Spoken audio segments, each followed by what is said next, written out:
Masya Allah, barakallahu fikum. Nah, jemaah. Ya, ini berkaitan dengan kita mungkin punya banyak dosa yang lupa kita udah sama dosa-dosa itu. Terlalu banyak dosa kita. Maka kita bisa bertobat secara umum yang pertama. Kita minta kepada Allah agar Allah mengampuni dosa kita semuanya. Kullahu. Tapi kita juga perlu mendetailkan. Kita sampaikan kepada Allah.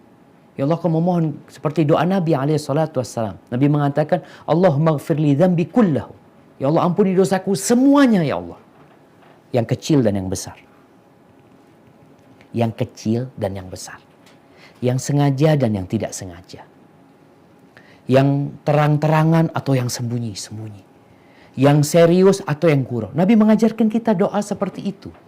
Jadi selain kita tadi bertobat secara umum dari semua dosa-dosa kita, kemudian kita mendetailkan.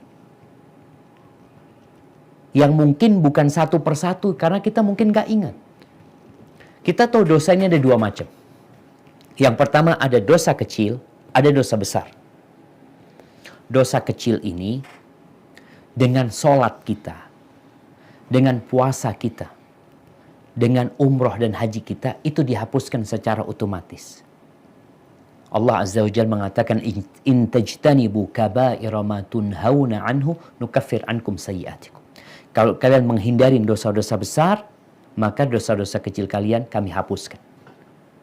Jadi, untuk yang dosa-dosa kecil, itu dengan ibadah kita sudah dihapuskan. Tapi ada dosa besar yang kita harus bertobat dari dosa tersebut. Yang kadang kala manusia ini punya 10 dosa besar. Dia punya 10 dosa besar umpamanya. Tapi dia baru meninggalkan 5. Dia bertobat menyesali dari 5. Berarti kan masih tinggal 5. Belum bertobat dia. Kalau dikatakan dia sudah bertobat dari semua dosanya, enggak, dia belum bertobat. Karena syarat tobat ini tadi menyesali, meninggalkan, bertekad untuk tidak mengulangi. Bukan sekedar istighfar. Bukan sekedar minta ampun. Kalau bicara istighfar dengan lisannya, tapi dia tidak menyesali dan tidak meninggalkan dosa tersebut, berarti dia belum bertobat. Dia cuma minta ampun sama Allah, tapi dia belum bertobat. Maka kondisinya harus dilihat.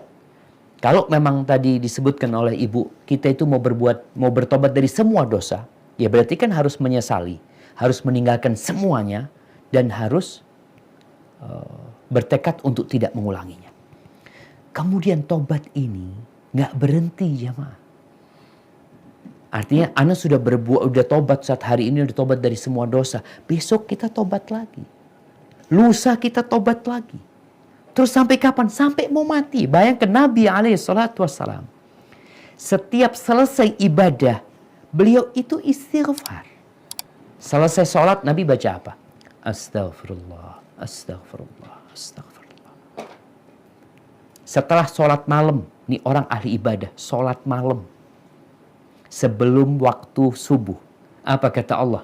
Wabil ashari hum yastaghfirun. Dan di waktu sahur mereka istighfar. Jadi ingat, makom tobat ini tidak berhenti.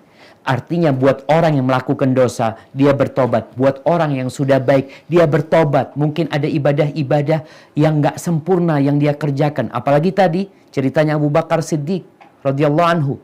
Ketika Nabi menyebutkan ada kesyirikan di umat ini yang lebih tersembunyi dari jalannya semut. Abu Bakar bertanya, kaifal khalas? Gimana cara menyelamatkan diri? Baca doa, Allahumma inni a'udzubika an usyrika wa ana a'lam wa astaghfiruka lima la a'lam. Ya Allah, aku berlindung kepadamu dari melakukan kesyirikan yang aku tahu, dan aku memohon ampun dari yang aku tidak tahu. Kapan membacanya? Hari ini? Besok nggak dibaca lagi? Lusa nggak dibaca lagi? Kita baca terus ya maaf. Karena kita pelaku dosa gitu loh. Jadi seperti itu Ibu. Jadi kita bertobat secara umum, minta ampun kepada Allah SWT. Kalau memang kita menyesali semua itu. Dan kita udah meninggalin. Tapi kalau masih ada yang belum kita tinggalin, berarti kita masih belum bertobat dari dosa tersebut. Kita perlu bertobat lagi dan bertobat lagi. Hadza wallahu a'lam bishawab.